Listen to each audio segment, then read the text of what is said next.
Greetings and salutations. Welcome to the Red Flags Only podcast, where we uncover the truths hidden in plain sight, exposing the signs that you may have missed. I am your host, Dion Royal, and we've got a great show for you today. So without further ado, let's begin. Earlier this year, we all bore witness to one of the most heinous crimes in the history of broadcast television. This crime was blasted out to all corners of the world, repeatedly. They showed it to you over and over again from multiple angles and full stereo surround sound. I mean, you have footage from multiple body cams, and we never get body cam footage the day of. What we all witnessed on the evening of July 6, 2024, was the public execution of our dear sister and ancestor, Sonya Massey, by white deputy Sean Grayson. This is a deputy that has two previous DUI convictions, and multiple policy violations pertaining to a high-speed pursuit at another sheriff's department. He's been kicked out of the military and also was recommended to take something equivalent to high-stress decision-making classes because it was obvious he was struggling to make decisions in high-stress or high-pressure situations. Now, there was no doubt about what you saw on film that day. This was absolutely nothing short of a public execution of a black woman by the very same police that she called for help when she believed someone was trespassing on her property. Our dear sister was simply calling on the name of Jesus, your Lord and Savior. Now imagine that, right? The power of a black woman calling on the name of Jesus was enough to put the fear of God into that weak white man. That weak man was so threatened by her confidence in the Lord, he felt compelled to pull out his gun and shoot her in the face. And this was only after threatening to do just that. She was holding a pot of water. And I need you guys to let that sink in real quick. She called on Jesus, and this guy was so threatened. He pulled out his gun and threatened to shoot her in the face. And as she is cowering in fear, he makes good on the threat. Now, this weak, genetically inferior revenue collection agent was so afraid of a small 36-year-old prayer warrior with Jesus on her side that while she was praying for him, he was praying on her. Now, based off what we all witnessed, there was absolutely no way you can believe that this was not intentional or premeditated. Is it racist? I don't know what else to call it, but I can definitely tell you what it looks like. Our good sister called for assistance. The officers finessed their way into her home under the guise of that assistance and then used those circumstances to escalate a call that initially amounted to little more than a basic wellness check. It blew it into a full-blown premeditated murder, in my opinion.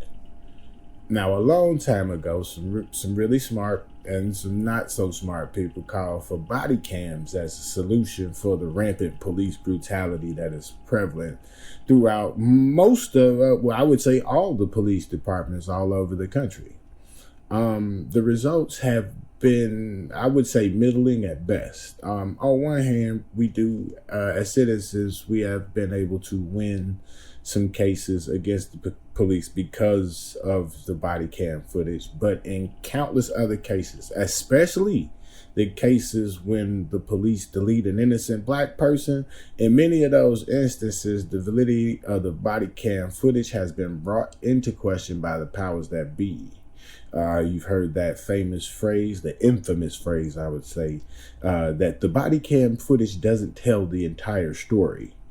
being kind of the default fallback excuse in those cases. And in many of them cases, if we simply just added a soundtrack to the body cam footage, it would truly just be a nigga getting his ass beat in a music video. Deputy Grayson has been arrested and has pled not guilty to all charges related to the murder of Sonya Massey. And I'm going to keep calling it that because the mainstream media seems to have conveniently forgotten about our dear sister while they was trying to get us to vote for a fake sister. And I don't like that. But I'm actually going to lay that squarely at the feet of niggas. The reason that these incidents continue to occur is because you really too scared and apathetic to do shit about it. Let's keep it a buck. They shot that sister in the face on TV right around the time of what is possibly the most racist holiday on the United States calendar. And you niggas ain't do shit. Not a broken window. You didn't set a fire. Y'all niggas didn't flip over a car. Shit, flip over a garbage can. Nah. Y'all ain't do none of that shit. The least you niggas could have done was like that meaningless looting that you do in the ethnic stores in your neighborhood and shit, you know what I'm saying? Or running the Macy's, you know what I'm saying? Something. Like, that way we could at least still feel like you have a pulse, like you niggas at least still breathing. This weak-ass, punk-ass, low-life racist clown has been kicked out of the military, multiple DUI convictions, again, been recommended for high-stress decision-making classes. You name it, he's really just been an overall bum-ass human being throughout his professional career. This lowlife shot her in the face and refused to render aid and prevented his partner from doing it either. And then he pulled the ultimate bitch move by pretending that she was attempting to throw hot water on him when we could all see from the body cam footage that this bitch was in no threat. He was in no danger at all. But you know what? I get upset and I'll start going in on, cause see, this really ain't about him. It's actually about your punk ass. See, your ancestors had it right. You remember it was a time when niggas was willing to walk to work for an entire year or more to get what the fuck they needed. They ain't give a fuck what nobody felt, what nobody said. We want what we want, and we willing to hit you in your motherfucking pockets to do it, even if we gotta suffer some. Man, they went through some of the harshest, most unfair treatment that you could possibly put on any group of people that has probably ever walked this planet. And they did not run away. They did not attempt to find refuge or hide in another place that wouldn't accept them anyway. These niggas stood on business, 10 toes down, and thugged that shit out. Dog bites, water hoses, these what they call the boomers now. These white folks that was hitting their ass upside the head and pouring food on them because they couldn't eat in the same cafeteria. They went through all that shit. Not because they wanted to, but really because they had no other choice. It wasn't nowhere else to go. Where they going? Now, we have watched racist white males make it their business lately to go after soft targets in the African American community. And when I say soft targets, I mean women, children, and elders have become the primary targets for these genetically deficient cowards. This is definitely, for me, this is definitely trending in the wrong direction, but it is absolutely trending in the wrong direction for our people. The real reason behind this, though, is I believe that old Whitey has finally beat all the fight out your punk ass.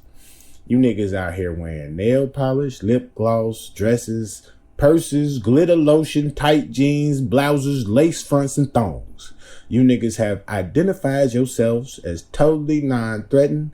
And to be honest, generally speaking, when nations is at war and the men have been conquered, it generally spells doom for the women and children. The elders didn't stand a chance to begin with. The only one who really don't realize they at war is you. White men will choke an effeminate Michael Jackson impersonator to death in front of you on the train. Cops is brutalizing your kids in front of you at school every chance they get. They mistreating your women, being an all-around menace in your community every chance they get. And you know what? I blame this shit on all you grown-ass adult males. We really got a poor example for the representation of our warrior class, man. Man, weak William Jellybacks.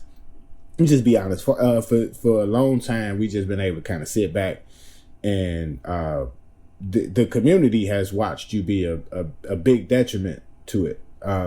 Your contributions to the chaos has everything to do with your lack of testicular fortitude for anybody outside of your community. I mean, you got smoke for all the niggas, and some of the bitches too.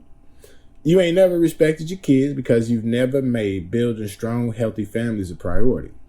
You've never respected the elders because you never respected their struggle. That same struggle that allows you to kind of choose to be weak in a moment when them folks need you to be strong. You created this environment where chaos and madness can thrive, and our greatest natural enemy knows this and takes advantage of it every chance they get. This really is a war.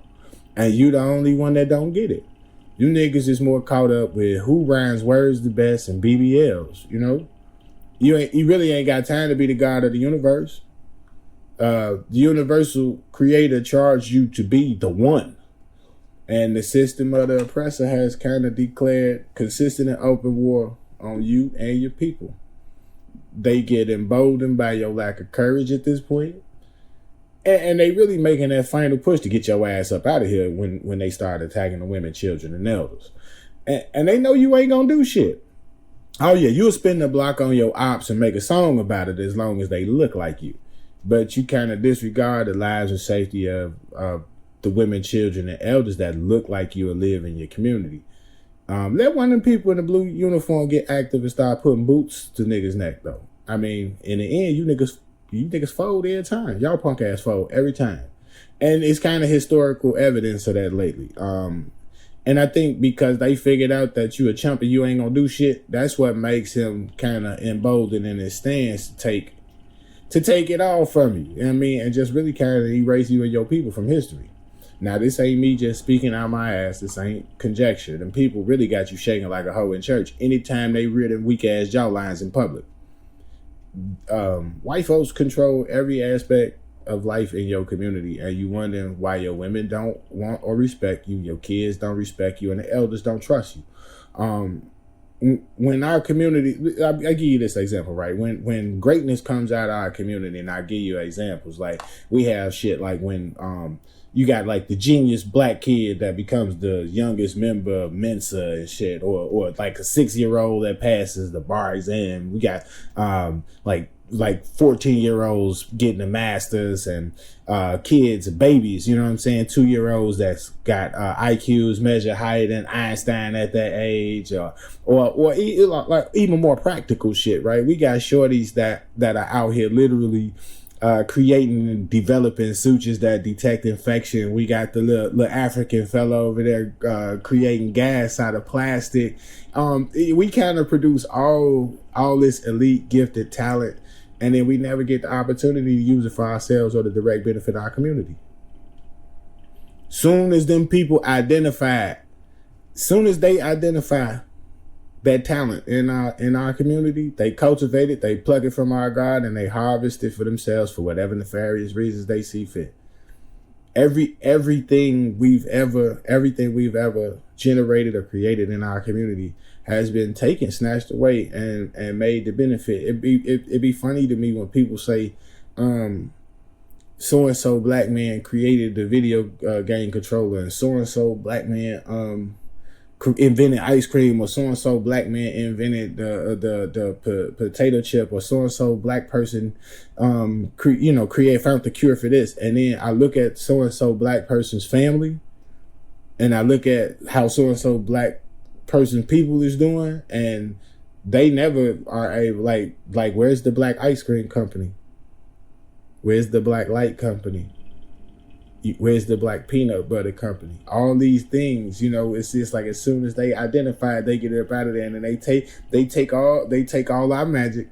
They They bastardize it, they take it, they break it down, they chop it up, they put it back on the street and they sell it. They sell you a weakened, watered down product for triple the price, and you happy with it because you just happy to see a nigga make it. And to be honest, they know they can get away with it because you kind of a beaten, broke down shell of a person. You traumatized, tapped out. You ain't never been shown what true unification and cooperation in our community looks like. You ain't never seen it. You've always been told to go for self, get to the bag, fuck everybody else. This kind of has been the pervasive attitude of the black male for the last 40 years, but we probably could go back as many as 60, maybe 65 years.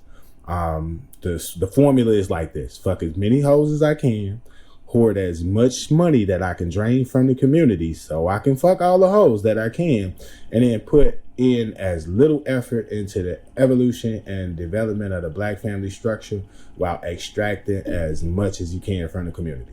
I can go on and on, but the reason you ain't getting the respect you believe you deserve is because nobody that the universal creator has put here to take care of feels reasonably, I'm gonna say it again. Nobody that the universal creator has put you here to take care of feels reasonably safe nor confident that you are up to the task. One more time. Nobody that the universal creator has put you here to take care of feels reasonably safe nor confident that you are up to the task of doing so. The women and children and elders feel the need to fend for themselves a lot more often than necessary because time and time again, you have proven to be immature, unreliable, and weak. You are not willing to crash out for anything but some non-black coochie and spinning the block on your black ops. You niggas hate, I'm be honest, I believe you niggas hate our women, children, and elders, and then make it public. Put it on the socials for clicks, views, and content all the time, all this time, not realizing the whole world is watching and Whitey waiting to pounce. And be honest, them folks, Asian folks, Indian folks, I might even say African folks will coalesce around the thing that unites them. Generally in America, let's be honest, that thing is whiteness or being white adjacent. And for all these groups, it's kind of easy to play the dominant side society adjacent game, but the we ain't like them niggas game. Well, they play like that at least until it's time to apply for school or certain jobs. Then they really have no problem taking advantage of the benefits that your ancestors struggled and gave their lives for. But you got to realize that they don't respect you or your ancestors' fight for civil rights or many other liberties that you currently enjoy, and they damn sure don't. But they damn sure don't have a problem taking advantage of the road paved by your grandparents, great grandparents' blood, sweat, and tears. And they do it all the time. It's always the situation where, well, you know, when it's time for us to question them on how they moving, it always defaults to, what about the black-brown coalition? Can't we all get along? Or how come y'all keep bringing up race all the time? We in a post-racial society. And look, white women ain't innocent. You know what I'm saying? White women guilty too. At some point, we got to realize that we ain't got no allies in this game. Everybody is here to kill, steal, destroy, and benefit for their personal gain.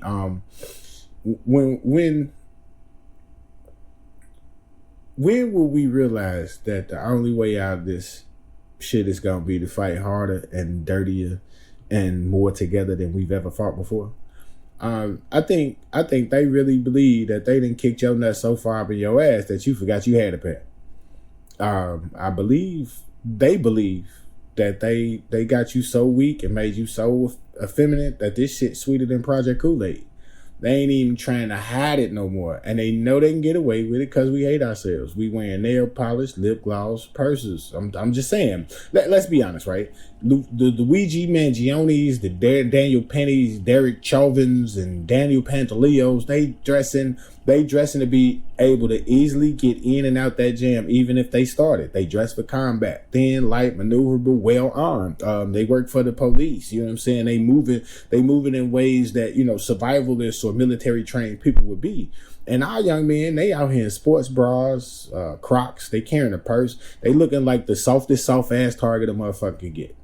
It's almost like you got a blinking sign on your forehead that says, hey, I'm a goofy, come get me.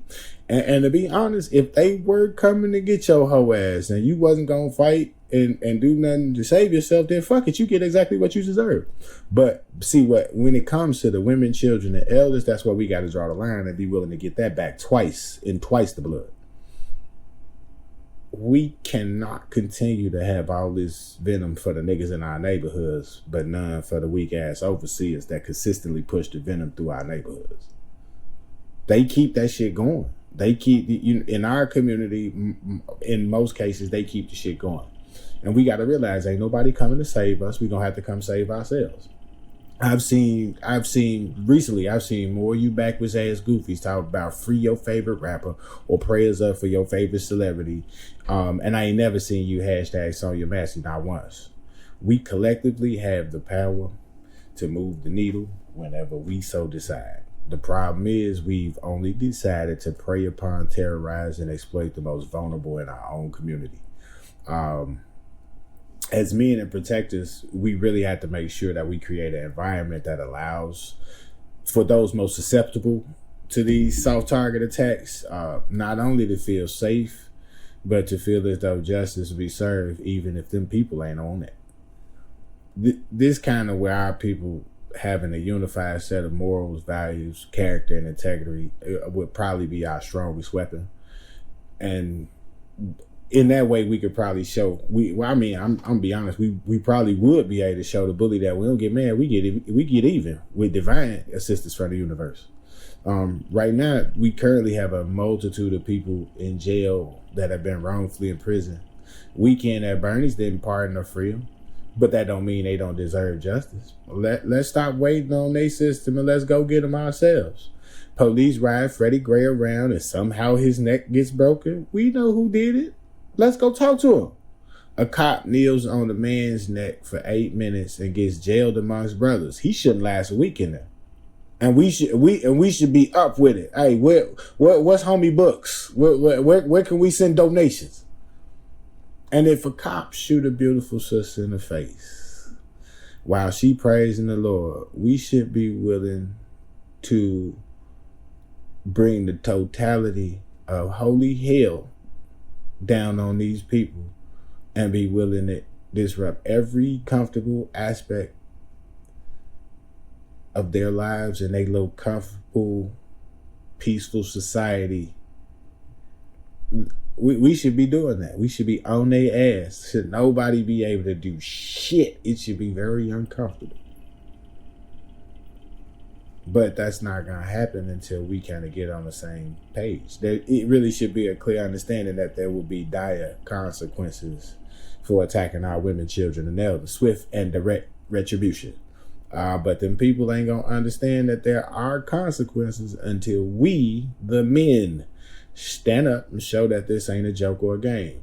The same way you got it for the ops. Get to the business and step big, soft targets or not. Drop squad bands on deck with the hardest niggas you know pulling double shifts. Look, I'm working weekends and holidays, time and a half. Put me on. Show up at the kid's school, at the wife's job, at the parents' retirement home, vacations, graduations, you name it. Because at some point in time, you niggas got to get the jelly out your backs. Stiffen up, grow a pair. Because at this point in the game, you being terrorized by a scared, genetically inferior coward that targets women, children, and elders, and is basically totally disregarding the rules of engagement, with the sole goal of that being your people's extermination. Now, if you think you're going to be able to just sit comfortably behind your keyboard, you keyboard cowboy ass niggas, and just type words of encouragement, hey, Black Lives Matter, all lives matter, free my nigga, and you believe that the puss ass words of encouragement that you typing gonna help us through the real struggle, y'all niggas the biggest part of the problem. Y'all worse than the sports bra lace front wearing niggas. I come from a generation where we ate meat, we took gym, and violence was not off the table. My generation built different. We could eat peanuts, get stung by bees, and survive. We drank from the fire hydrants and the garden hoses. You young fellas out here, you soy boys. Y'all gonna have to get off y'all ass. Get off your keyboard and get in the game. Them 150 characters you limited to ain't gonna do much unless you willing to use a few of them to tell the system of white supremacy to eat a dick. Now, unfortunately, this kind of seems to be a circumstance that's going to continue until the men do something about it. We cannot expect our women, children, and elders to defend themselves against an enemy that ain't playing fair and is willing to use every dirty trick in the book, including sacrificing a few of their own. Because really, at the end of the day, the main goal is to eliminate all you niggas. What you willing to crash out for, bruh? If it ain't the safety of our black women, children, or elders, then we got a problem. And the next Sonya Massey, Eric Garner, Freddie Gray, George Floyd, Breonna Taylor, Clifford Brooks, Cameron Ford, Robert Jones, Robert Brooks. Shit, I could name like 50 more people from the last 6 months. But until you get righteously active, our people ain't never gonna get the justice they deserve. And there's only so many not guilty verdicts you can hear before you realize it's time to get active. Will the next not guilty verdict be your last one? That's my 2 cents. Peace.